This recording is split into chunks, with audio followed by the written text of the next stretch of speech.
Arus balik hingga Kamis malam di jalur Pantura Subang, Jawa Barat semakin meningkat. Kendaraan yang melintasi di jalur Pantura tersebut didominasi oleh sepeda motor. Para pemudik yang akan balik ke Jakarta di beberapa lokasi jalur mudik terjebak kemacetan.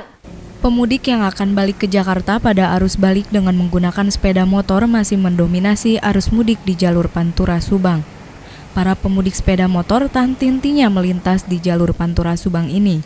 Tercatat hingga Selasa malam ribuan kendaraan pemudik dengan menggunakan sepeda motor dan mobil pribadi masih mendominasi. Menurut pemudik asal Boyolali, selama perjalanan arus lalu lintas lancar meski di Solo dan Cirebon kota alami tersendat akibat padatnya kendaraan. Bahkan, jarak tempuh Boyolali-Subang ditempuh selama 12 jam, padahal waktu normal hanya ditempuh selama 9 jam. Diperkirakan lonjakan arus lalu lintas di jalur Pantura Subang ini akan terus meningkat hingga Jumat seiring sudah memasuki cuti libur bersama.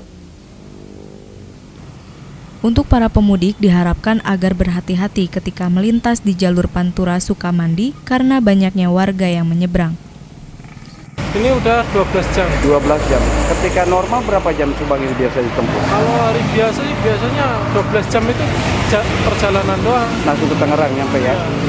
Nah, sekarang berarti 12 jam baru nyampe Subang? Iya. Nah, diperkirakan ke Tangerang lagi berapa jam, Bang? Sekitar 5 jaman lagi.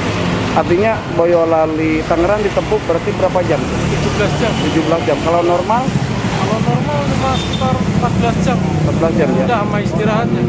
Nah, ntar kalau ini keburu macet mah. Harus baliknya ya? Diperkirakan lonjakan arus lalu lintas di jalur Pantura Subang ini akan terus meningkat hingga Jumat seiring selesainya cuti libur bersama.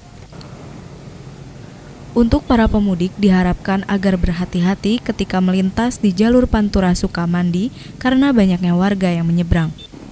Dari Subang, Jawa Barat, Agus Hidayat mengabarkan.